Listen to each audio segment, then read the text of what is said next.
Good morning, good afternoon, and good evening, ladies and gentlemen. Welcome. I am recording live from what has been known as the Based WeWork down here in Dallas in the office of Newfounding. I am joined by Santiago, the Director of Product. That's correct. Fantastic. So I have a lot of questions for you, and I'm sure my audience would like to know more about Newfounding. We've been on the online space. Everyone's sort of seen what you guys have put out in regards to a talent network, the videos that you want to do, your mission. And I think that people want to know more, and that's why we're here. So if you could tell me a little bit about yourself and then your relationship to, Newfounding and what do you want to get done? Sure. So thanks for having me, by the way. This is great. Glad to be able to host you at the office. Well, thank you. Yeah, of course. So, so my name is Santiago. I'm the Director of Product here. That's just a fancy term for getting things done that sort of move the movement forward. Anything that doesn't require engineering, anything that doesn't require code, I do. So I've been working recently on launching Deal Room, and I'll get into what it is and how it works here in a bit. Deal Room, and then Talent, helping the talent team to build the talent ecosystem, help people get out of woke capital and into aligned, sort of exciting American ventures. So I came to Newfounding from a different startup. I was in the Midwest, actually. I'm newish to Newfounding. It'll be a year in a couple of days. But new to Newfounding, new to Texas, new to Dallas. And I came from a startup that was sort of more your neutral. It was not a woke leftist startup, but it was neutral. And of course, there's no such thing as neutrality these days, right? And so I came from. I was at the startup, early stage employee, working on some exciting things, but increasingly, this is 2.5 years ago, 2 years ago. The cultural stakes are increasingly getting higher. I'm in the startup is actually in Minneapolis, and so I'm in ground zero for a lot of the stuff that's happening in 2020, 2021.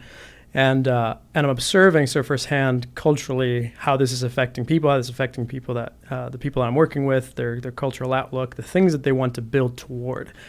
And there was a particular event that these are generally these are all good, kind people, but the values that they had and the values that the sort of the startup was aiming toward were different than mine. And there was an event where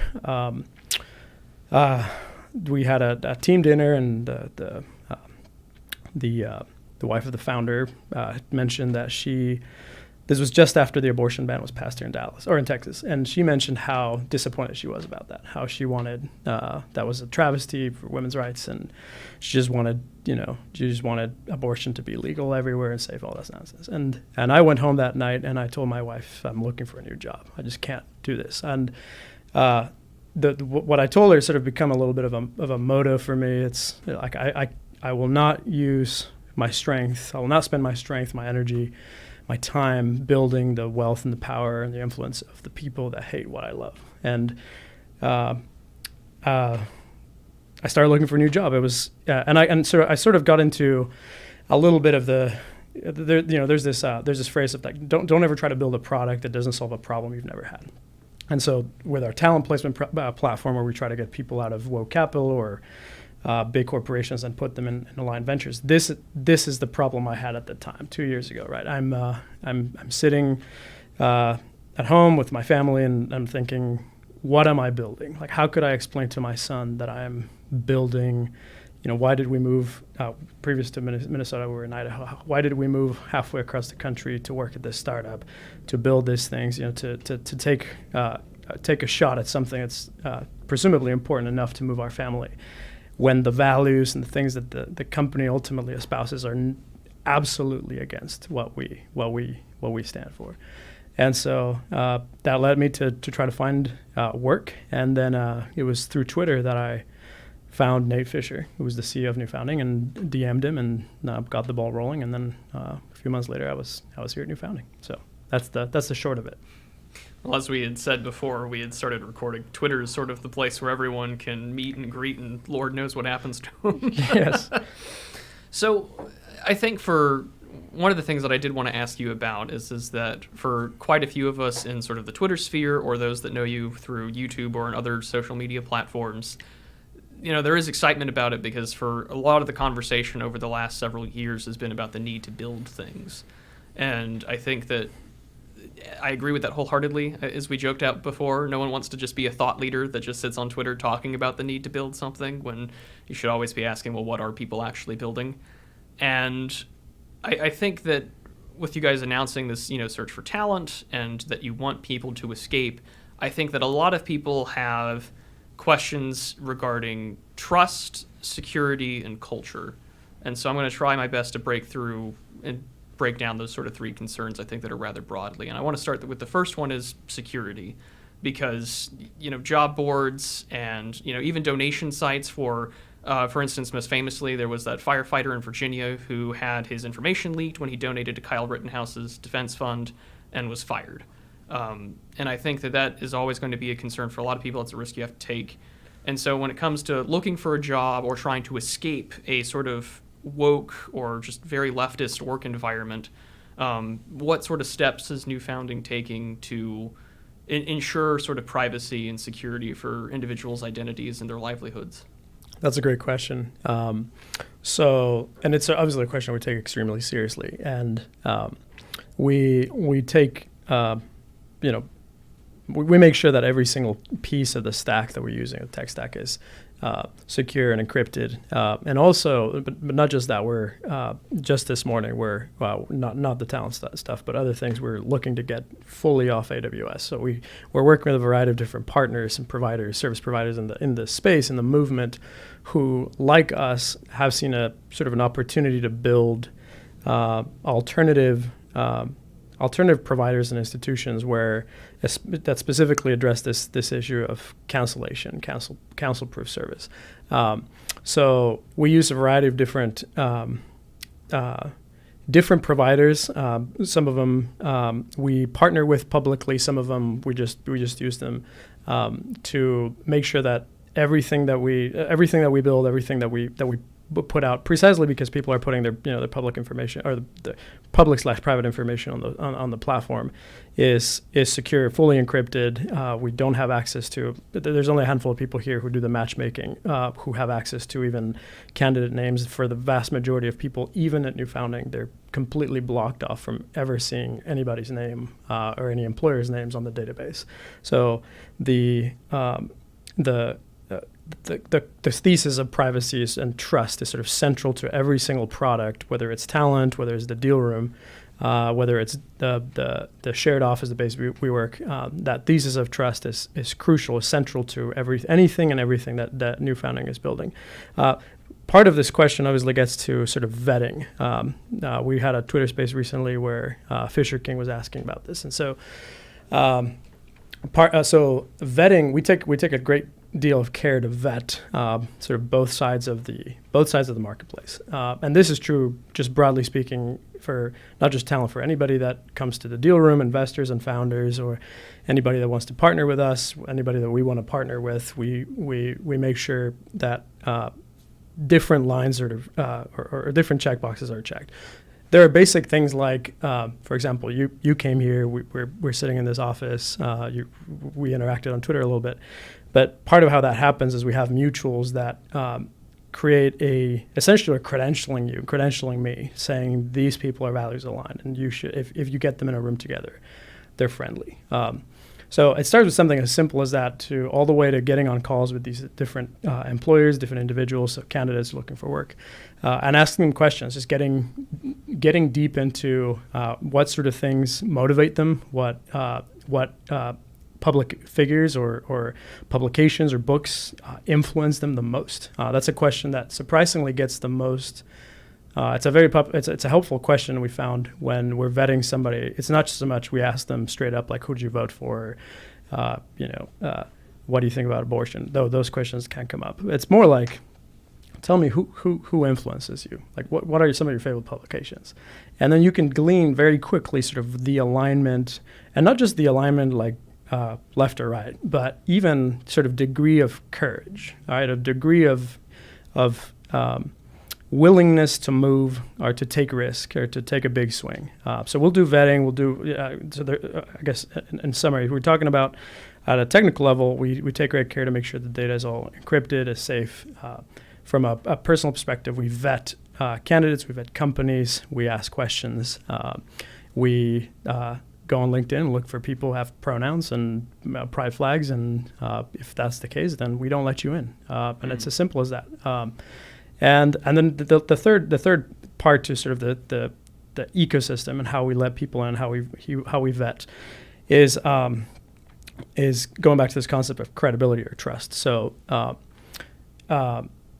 what part of what we're trying to capture at Newfounding, where the idea originally came from, in a sense, was capturing digitally and scaling what happens in a high trust environment like a church. So if you're part of a church or part of a line group of guys or country club, any sort of small high trust community, you need a recommendation for a hire. You need a recommendation for a restaurant. Doesn't matter. You need a recommendation for something.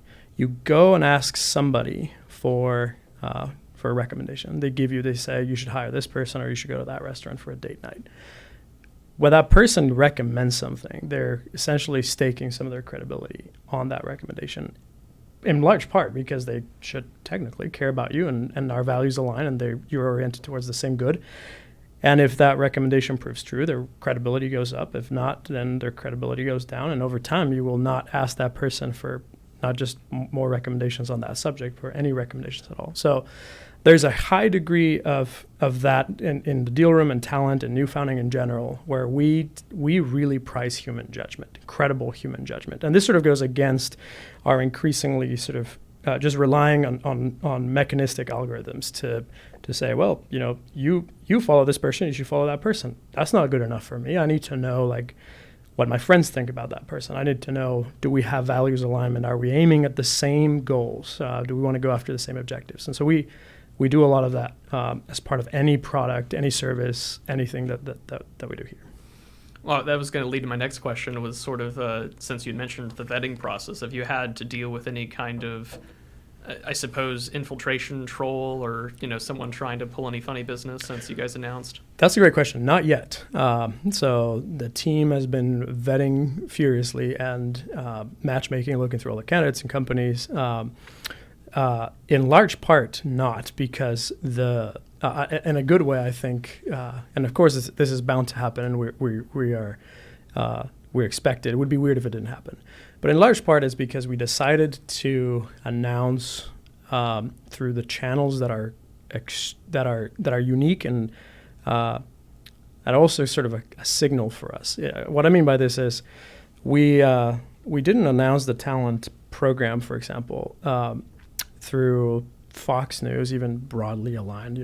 I don't think they're aligned, but we didn't go to Fox News where it's ostensibly the place where conservatives should you go, or we didn't go on just sort of a big news show. We reached out to anons on Twitter, and we reached out to people who are friendly to us on Twitter who have particular audiences that we want to attract, and in a way, like going for the anons, going for some of these dissident right publications and figures is a great mechanism for self-filtering right off the bat, because now, of course, a lot of these people are followed by trolls who want to destroy them, right? Who want to dox them, all that stuff.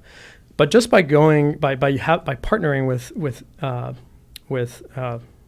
the dissident right, let's call it the anons on Twitter, we're able to filter the kinds of candidates, the kinds of companies that will join right off the bat. I think a lot of it is also just when you go to Newfounding talent, you want to create a profile. It takes a little bit of work. There's not crazy amounts of friction, but you do have to create a profile. You have to say what you're looking for, the jobs, etc. I think a lot of our enemies are just lazy. Like trolling. If you want to join, you have to create an account to be able to see the companies, which are all anonymized.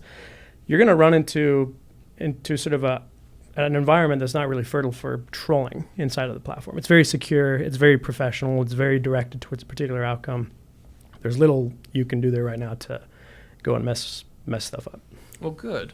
I think that's one of the most important things that because the anonymous space, in comparison to say those that are more, face forward, showing themselves who they are, which there needs to be a dialogue between those two.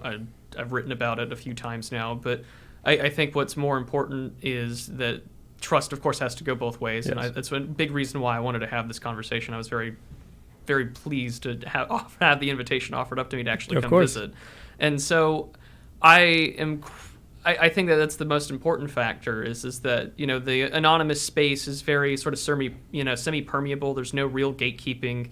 One bad actor can come along that one person thinks is fine, and it can sort of toxic up a space. So having those safeguards and layers, I think, is important to have. And I suppose since this message will go out to a lot more anonymous individuals, both not just on Twitter, but YouTube and everywhere else, is that what is the fullest extent of your talent network of places that are hiring or working with you, and that anyone, of course, can be anybody online. The old saying, no one on the internet knows that you're secretly a dog. That what sort of people are you looking for, I should say? Yeah, great. So the core group of companies that we have on the talent network right now are looking for some of the roles you might expect. So a lot of software engineers, tech, finance, marketing. A lot of folks are looking for executives or directors, VPs. And at that level, sometimes people don't necessarily have the, when you're a software engineer, you see a software engineering job, you're like, that's a one-to-one match. It's an easy apply. But sometimes for more dynamic roles, for more senior roles, somebody may have an oddly shaped resume, let's say, or an oddly shaped background, and they would be a great fit for a VP of communications, but they've never had that title before. They're just, you just know, you meet that person, you're like, you should have that job. And so we a lot of companies are looking for those kinds of people, like just high caliber, extremely competent, ambitious people. And then we have a lot of people on the network who have that kind of what I call the sort of oddly shaped resume, that if you were to put that resume onto a traditional applicant tracking system on Indeed or Career Builder, the ATS will analyze it for skills and resume and job, and it'll spit out. It doesn't know what you are. It doesn't. If you haven't had the software engineering title 1, 2, 3 over the last 5 years, it doesn't know what you are. But if you meet that person, you know, this person could be an amazing VP of operations or excellent director of comms or whatever it is. And so we are helping. So they're the traditional roles of tech, finance, marketing, law. There's a bunch of people looking for writers and marketing directors, content producers. But then on the candidate side, we're helping a lot of people with a lot of skills, really competent, who know they're sort of like an oddly shaped, but who are really good and who want to build with aligned teams and companies. And that's where, again, human judgment, what I was getting to at earlier. So human judgment, credibility, those mechanisms play a key part in getting those people out of a sort of more rigid, monolithic corporate structure where you can only get the next job if you had that job title prior.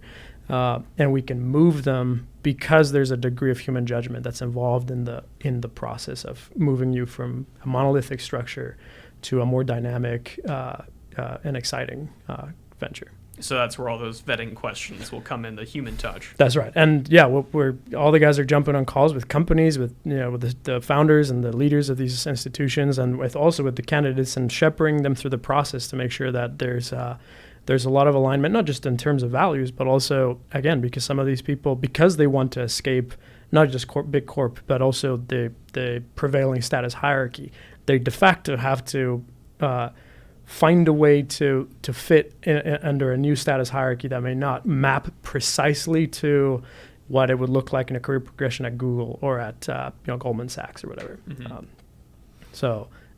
That's sort of the story of a lot of people here in the office. We have people who have more traditional backgrounds. They went to Harvard, they did this, that, and the other. But most of us here are entrepreneurs, and so we've had stints that if you sit with us and you sit down with us and talk through kind of our story, they all make sense. But if you just looked at a resume, you'd be like, this person was here, and then they did that, and then they did this, and then they did this other thing. One of the guys leading the shared office space that we hope to open in Dallas, who was in finance for a long time, and then he bought and built a very, very successful repo business, a car repossession business in Georgia, and then left that and then came to work for us. And so it's like, how do you get somebody like that who's extremely competent, very, very ambitious, knows his way around all sorts of business deals, into a role that fits their skill set and helps them build something that they're proud of. That's personal sort of to New Founding. We help people like that find work. Mm. Well, on that note, I think that this is a startup. There's that sort of always that cocked eyebrow concern when they hear that word, because they don't know if he'll be here tomorrow. Right. So what are sort of New Founding's long-term plans? I mean, obviously you guys have expanded from, where you had originally started to here as this new office venture. Where do you guys see yourself in the next 5 years? That's a good question. So I'm going to answer your question in a slightly different way at first. So there are sort of core New Founding things that we do. Talent placement, that's the job and company matching. And then we have deal rooms, so it's investor and capital, founders and capital matching. The sort of core New Founding products. We have some publications that fit within sort of the core New Founding group that we use to amplify the vision that we have for different parts of our culture. So Align is sort of consumer focused. We have Return, which is tech and finance. And then American Reformer, which focuses on sort of recovering a Protestant vision for natural law and the common good. So those are core New Founding ventures. We have others that, like the based WeWork idea, the shared office space, that we are building with outside partners. How that works is actually kind of cool. Is we put out an idea. The way this one actually happened was Nate Fisher wrote a Twitter thread and just said, "Hey, I'm thinking that this is something we should build. WeWork values alignment was kind of weird, but they had a great business model and a good idea. A lot of people in the movement are looking to work with like-minded folks. Would anybody be interested in taking this on as a project? Who could lead this? Who could fund this? Talk to us." And so we just sort of cast the idea out there, and then we had people reaching out, private equity firm reaching out saying we would love to fund this. And then we had a founder, so this guy that did the repo business said, "Hey, I'd love to lead this." And so we sort of assemble. This is a great example of what New Founding in general just does. It's just having an idea, and we assemble the people who can get this done. We are involved in shaping this shared office space. My point here is that while we are a startup, not every single thing that comes out of New Founding is something that we're taking on 100% full, the entire risk of it, and that helps in large part because the mission that we're after. There's different ways to describe it. One is just building the country you want to live in. We can't take it on our own. That's the folly of a thought leader. It's like, well, if I just talk enough or I just write enough, we can be the thought leaders in the movement. We can't do this. We can't do this on our own. We need to assemble the people who see the opportunity. So the core New Founding projects, those are sort of central to what we do here at the office. But then what we want to do, what we see ourselves in 5 years, is just gathering more, building out this ecosystem where investors, we're founders, we're entrepreneurial investors, people with resources. These resources could be money, but they could be skills. They could be just ambition. They want to get plugged into somewhere they can have a lot of impact, where we can gather all these people, bring them together, and then direct them, aim them at projects where they can have the most impact. So when we get this all the time, investors who have money and they don't know where to invest, and we have founders who looking for aligned capital, or people who just want to get involved in somewhere in the movement. They have time or expertise, whatever it is. How we know we've won is if we've built this incredibly dynamic ecosystem where if you want to build something, you want to invest in aligned ventures, if you want stuff to get done and you want to be a part of it, you can go to New Founding, and New Founding will plug you where you need to go. Mm.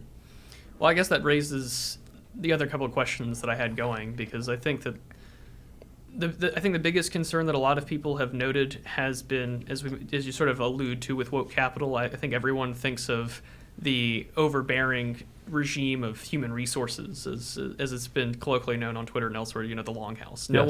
It's the whole point of like what Passage Prize Volume 1 was about, right? Exiting that sort of place.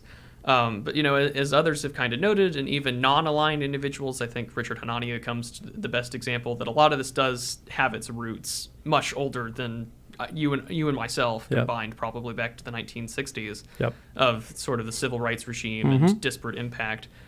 I can get the human connection, right, to make sure that you're with a boss that's aligned with you. So say your Twitter account does get doxxed, and you're not getting fired the next day, right?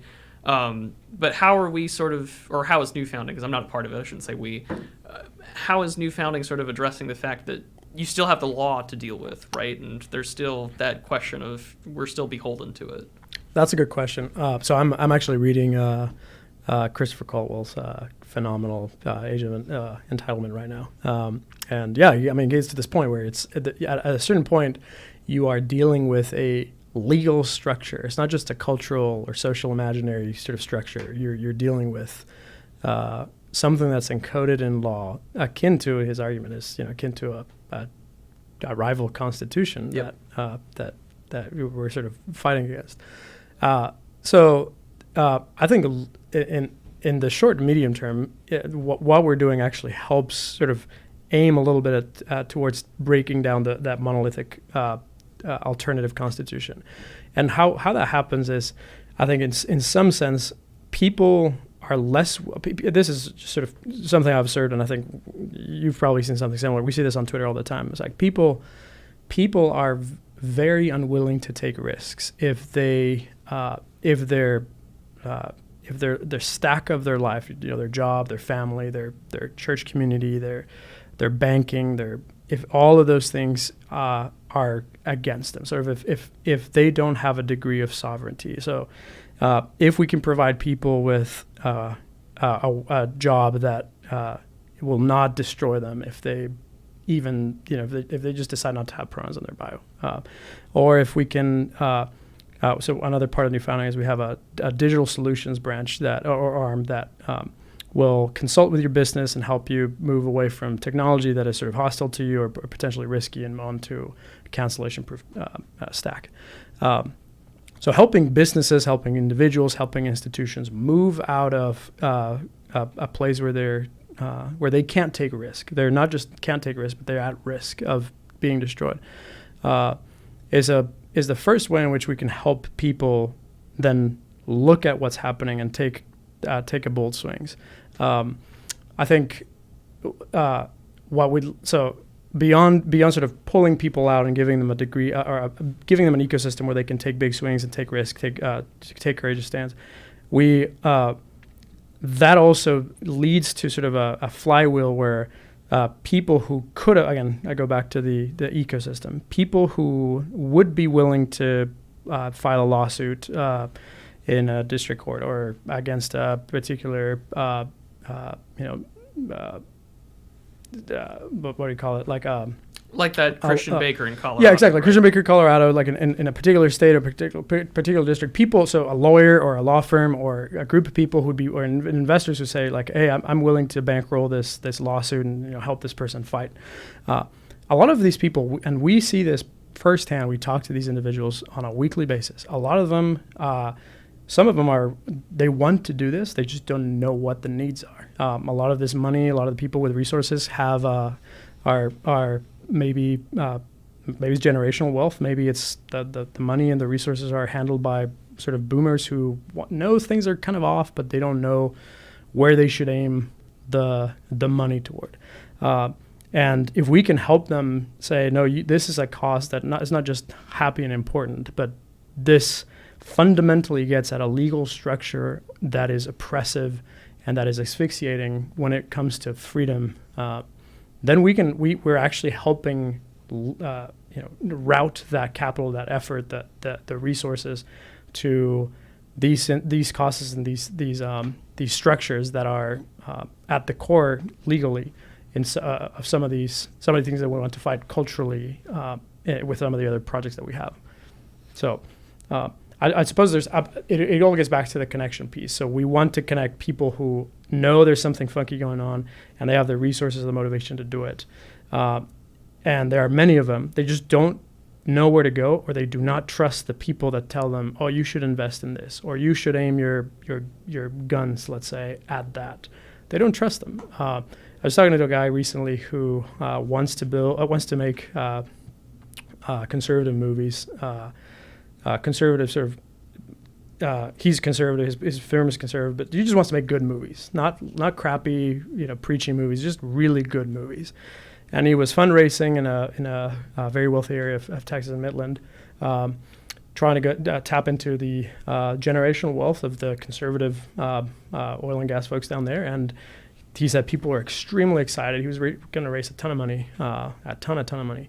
And unfortunately, he said that there was a historic routing of resources. So all the people he was trying to fundraise from, they were like, yeah, we're ready. We're going to give you money.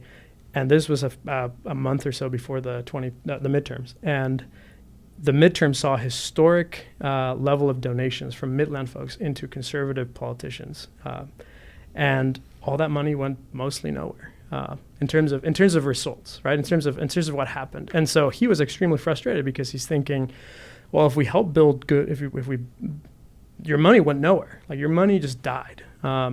If you give it to somebody else who is actually going to build great things, maybe there are a handful of politicians that are worth supporting, but there are other institutions that we should build. There are publications we should fund. There are movies we should make. There are things we should build.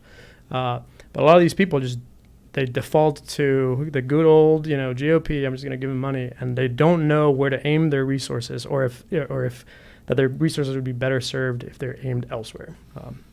So that's a place that we're uniquely positioned to help sort of do air traffic control. Yeah, it was about to be sort of how I'm understanding it. It really does seem like you guys are the intermediary sort of ideal matchmaker, not just for individuals, say, for instance, like myself, right, if I were to use your job service, but also for investors, businesses, and those that want to actually donate capital in a place that isn't going to end up sending money to someone like Dr. Oz. That's right. Exactly right. And you think about sort of the how we live in the age of networks, right? There's social networks. All these platforms have insane users. Facebook's at almost 3 billion users. But actually, Facebook's a good example of this. So Facebook has 3 billion users, but given the market cap to user ratio, the value of the network is about $200 per user. That's really low value, mostly because the engagement that occurs on Facebook is, for the most part, really low value. It's just clickbait and just engage. It's just addictive. Whereas you can have a smaller network where the value per connection is extraordinarily higher than Facebook's. Even though Facebook is not just seen; it is a incumbent in our culture. They drive a lot of what we want to change. But the point here is we can create what we're aspiring to do in newfounding is create a network, even if it's a fraction of the size of Facebook, and it will be certainly to begin with, where the value per connection is extraordinarily higher than Facebook's. And so over time, the long play is that a network that is smaller, but the transactional value between each connection is higher, will outlast and will beat a network that might have, again, 3 billion users, but where the value per connection is just $200 per user. It's extremely low value. What the productive yield out of being on Facebook is really, really low. The productive yield of being in part of newfounding, though it's smaller, is extraordinarily high. Mm. Well, on that point, I guess the next question would be, since you do have all these other connections that are being made, are there any sort of tangible results that someone might look to and not realize that may have been something newfounding helped facilitate? That's a great question.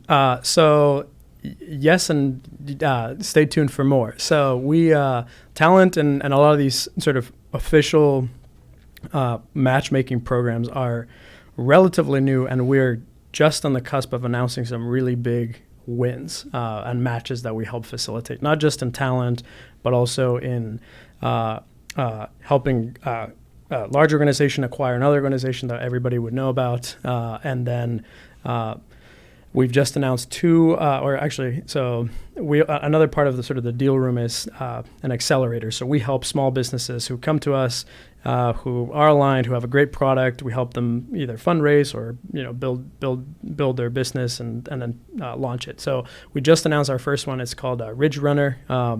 They buy and sell beautiful plots of land in Appalachia and are selling them to try to build a whole ecosystem of families to move there and own a beautiful piece of land in Kentucky. They're a cool company. You should check them out, Ridge Runner.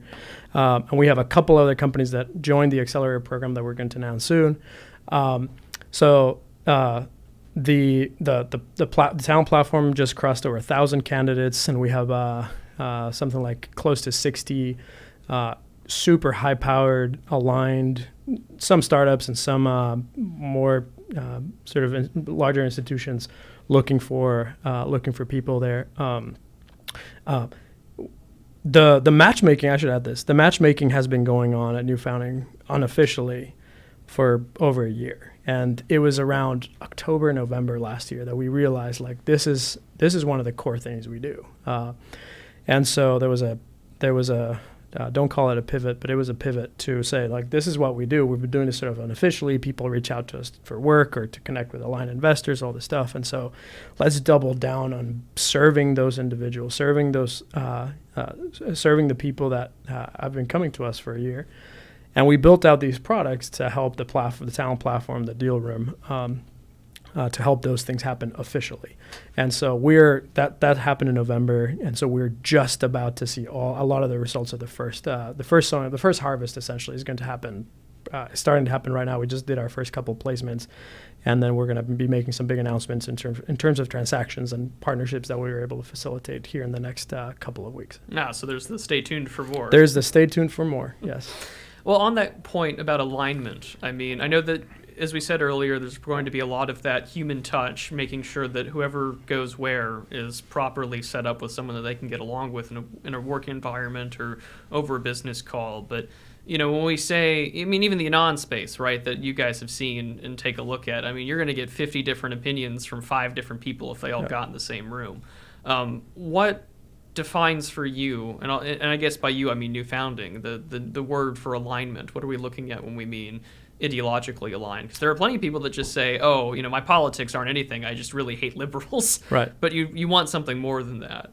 Yeah, exactly right. And so we don't, I guess I go back to when I joined Newfounding, had a conversation with Nate, and he was saying, because obviously alignment starts with the people that work in Newfounding and goes out from there. And one of the points he made was he wasn't looking for just any dissident of the regime. And I wasn't just any dissident of the regime, but his point was broader. Like he wanted to be very clear about where sort of what we're aiming for. And that applies, I think, to broader partnerships. Now, Newfounding does at a higher level, we are you could call it ecumenical or slightly broad in terms of the alliances that we're willing to make. But there are some foundational things that we just don't abide by, and it's not just sort of what we don't do; it's also what we are for, because there are a lot of conservative institutions out there that are values aligned with us. They don't they don't want to see infringement on rights, and they don't want abortion to become the law of the land. They don't want to see these things sort of increase, but they also aren't motivated to get stuff done, and so. A part of values alignment for us, it really means looking for that signal of, are you a builder? So not just are you philosophically and culturally aligned in terms of what we're aiming for, and obviously, we don't want the left to win, but not just are you aiming at the things that we are aiming for, but also are you motivated to build? We're not really interested in serving we were joking about this earlier, the thought leaders or the people who just want to philosophize about this. We want to serve the people who are building. And a lot of these, let's say, like founders come to us and they're looking for aligned capital. Some of them may just be values aligned, the team to the capital, but their company may not necessarily advance a mission of the movement. And that's fine. Some investors just want to make sure that the founders that they're investing in aren't going to be spending the money on causes that are hostile to the vision that they have for the country. Other people that we work with, their projects are directly aligned with moving the needle, right? So they're sort of the two types, broadly speaking, of people we'll still partner with. Some who are personally values aligned, even if their projects are more broad, or some whose projects are specifically designed to move the movement forward. And it is a tricky question in the sense that you have to. This is where human judgment comes into play. There's a degree of shrewdness, of wisdom, statesmanship, I would say, that comes into play when you're looking to know who to partner with. There are again conservative institutions who aren't they're just not competent. They're just not. They don't strive for excellence. They don't want to build really good things. They're philosophically aligned, and I would be happy to call all these people my friends, but they just don't make the cut in terms of wanting to build something excellent. And then there are really excellent people who competent, sort of technically so, who will feed you to the wolves the moment that we win, so to speak. And so, there's a high degree of shrewdness and human judgment that comes into play when figuring out who to work with, who to interact with, who to partner with. That's always an ongoing game. Well, not to play a semantics or a definitional game, but I am going to ask you those kind of questions, unfortunately. Go for it. I signed up for this. Yeah, right? And so I guess the two questions I would ask based upon what you had just said would be, in relation to Newfounding's mission, what is, quote-unquote, the movement? And then secondly, what kind of risk takers are you looking for? Or more or less, what is your definition of a risk taker? Yeah, that's a good question. So I would say that's... I think of Haywood's recent quip where he wrote that the winning state is total defeat of the left. And now the movement, I don't want to define it just by sort of the defeat of something else. It's sort of the promotion of the common good, right? It's in a way, it's just going back to the understanding of the common good. This is kind of where American reform comes into play. That shaped the country that we are upon which we are able to now transact and build, and that the country that a lot of the people are trying to destroy. So it's a retrieval of a lot of the stuff that we've lost, but it also involves a degree of just the total defeat of our enemies. And part of that is creating alternative institutions. Part of that is making sure that their institutions just flounder and don't succeed. So that was what was the second question? You asked about the movement. The second one would be risk. What would you define as a risk taker? Yeah, that's a good question. So a risk taker. So I'll answer it this way: we've seen recently, going back to the existing sort of status hierarchy and credentialing system. So we're increasingly seeing a shift from people who were seen as credible because they went to a particular school, or because they have a PhD in this, that, or the other, or they have the right regime-approved credentials. They move from that. We're seeing a shift from that kind of status hierarchy to what we call, that was sort of an economy of appearance, and we're moving to sort of what we think of as an economy of courage. And so, our risk taker is somebody who is willing to speak the truth boldly, speak it clearly and plainly, and at any time, at any moment's notice. But also somebody who wants to build. Building takes tremendous amount of risk. We've all taken a lot of risk to build here, and people that build a newfounding, we're extremely friendly to Anons. We like them a lot, but we're all building here publicly. So we've taken a tremendous amount of risk just professionally to be here. Where if newfounding were to disappear or something happens, like we can't just go knock on Google's doors and say, hey, or take us back in. So people who are willing to have skin in the game, to stake something meaningful and credible in furthering a a mission or an objective. So that would be my definition of a risk taker. And it can be, again, somebody that fully quits their job and begins working with a conservative employer, or it can be somebody that just invests a meaningful amount of money into an institution, even if they remain relatively well off, and the risk is that's still meaningful skin in the game. They're staking something tangible in furthering the causes and the institutions, the people that we want to see succeed. Well, you had mentioned Return and American Reformer, and I'm guessing that there's sort of this umbrella where all three of you are sort of involved. And so what does that network look like? Because I'm familiar with Return. Reformer, I saw that they recently had Stephen Wolf on. Yes. A great guy.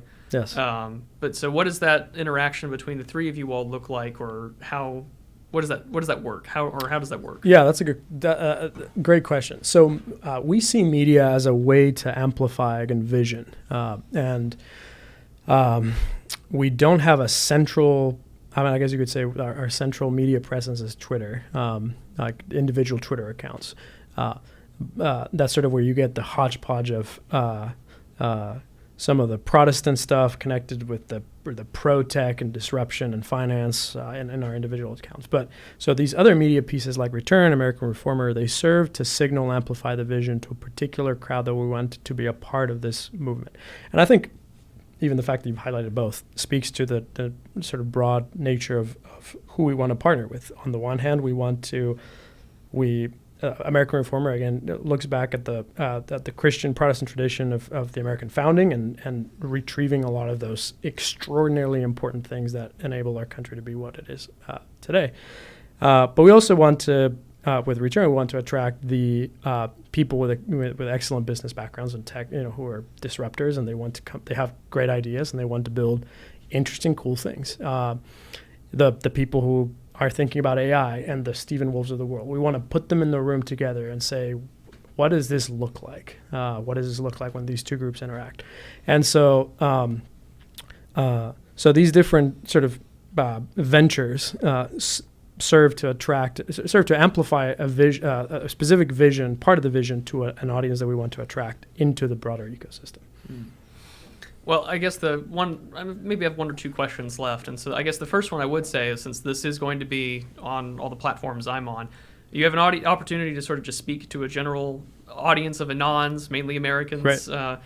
What would you want to pitch to them, either as an elevator pitch or more of a direct, we want you type deal? Yeah, absolutely. So come to newfounding.com and you can see a couple of things that we're doing there. So again, our business is connections. Our business is high value connections. We want to connect to people who will get stuff done and will move the needle where we want to see it go. And so if you're listening to this and if you work in a job that is hostile, in a corporation that's hostile to you, or if you're looking for something exciting, if you're ambitious and you're talented, go check out newfounding.com/talent and join our talent platform, and we'll help you find a job that aligns with what you want to do. Also, if you're hiring for people who will not knock on your door and have pronouns and pink hair and destroy your company in a few years, come to us and look for, again, newfounding.com/talent, and look for the candidates that are self-signaling as mission-aligned and hire them. We also matchmake. We just announced this last Friday. We are connecting founders founders and investors. So if you are building something, it could be a publication, it could be a new startup, it could be a publishing house. It doesn't matter. Come to us and we'll help you find investors who are excited to invest in ventures like yours. And also, if you're looking to invest, if you have resources, come to newfounding.com/dealroom, fill out your investor profile, and then we'll send you opportunities of people who want to partner with people like you. Beyond that, we're going to be creating other types of matchmaking and connection services. We have a shared office space concept that we're going to launch in Dallas and then move to other cities. But if you go to newfounding.com, you'll be able to see sort of all the different connections we make there. Well, I hope you meet the connection for whoever makes better movies than the Daily Wire. Yes. Culture making is extremely important. Something we eventually hope to solve. Well, absolutely. No, I think that's I think one of the biggest things that coming into this was that, you always have to cross that sort of digital to the real space that, I think a lot of people kind of get sucked in and they only stay in the digital, which is the worst. Because it is easy to just sort of go on Twitter or YouTube, Substack, whatever, say what you want to say, and then, go back to your crappy job or whatever. Like, it's a form of escapism when I think that more now than ever, the stakes have never been higher. Yep. And so, again, I'm thankful for the opportunity to sort of meet you all in person, be here in your office, and see what it's all about. For me, I can say that it's a great first impression, which I'm very happy about. But I guess sort of to conclude for our conversation here, I'll leave it with one final question. I don't know how I'm going to be able to top it after the sales pitch, but, for when that time inevitably comes, like we mentioned earlier, you haven't had to deal with infiltration yet. You haven't had to deal with the lawsuits. We haven't had to deal with that second constitution, as Caldwell notes. Yes. What do you guys expect to do when that does happen? We expect to fight. We will, and I don't mean to sound trite. We do, the team here and the people that we've assembled, it goes back to the ecosystem. It's not just the people that we have in here who are just builders and fighters, but the ecosystem and the people who are there, who've signaled readiness to go to battle with us when inevitably it gets to places where we need to take a bold stand, whether it's publicly, whether it's through different partnerships. We are assembling those people. We want those people to be ready for us, not just for us, but also for our partners. We're working with people. We were talking about this earlier about some people we know who are potentially being doxxed right now, and we want them. We've sort of, again, this was happening unofficially, but now more so officially. We're now positioning ourselves in a place where something happens to you, you can come to us and we'll get you the help you need. Maybe that's just getting you a new job, but maybe that's introducing you to a lawyer. Maybe that's getting you connected with somebody that can help navigate some really treacherous waters with you. And we do that for others. We certainly do that for ourselves. So we're getting ready to, we expect the fight to, we expect to succeed. We expect to win. We expect the fight to get tougher. And we are assembling very carefully the people who, when that time comes, will be ready to go to war. All right. Well, as we wrap up here, Santiago, if you could just go ahead and let us know where we can find Newfounding and whether you're an investor or talent pool, or just plug us where we need to go. Absolutely. So Newfounding, just go to newfounding.com. You'll see a wait list there. That's just sort of more broadly if you want to get involved. If you're motivated, if you have interest in doing something in the movement but you don't know where to go, just fill out the wait list. You'll see it on the homepage. If you're looking for work or if you're looking for workers, go to newfounding.com/talent. If you're looking to invest or looking for capital that's aligned, go to newfounding.com/deal room. And then you can find a bunch of us on Twitter. We're very active there. You can DM us. We're friendly. We want to build coalitions and shield walls in the movement. You can find our CEO is Nate A. Fisher on Twitter, Matt Peterson, so Doc MJP on Twitter. You can find me at Sants, S-A-N-T-S, Pliego. That's my Twitter handle. If you're listening to this and you're saying, man, this sounds awesome, I've long wanted to get involved in X way, DM us, reach out to us. We can probably help you figure out, we can help you find out where you can have the most impact. Well, all these links will be down below in the description. And Santiago, thank you again once more for not only having me here, but also to take the time to record this conversation. Well, it's been a pleasure. Thank you for coming to the office. Well, thank you. Yeah. All right. Take care. Take care.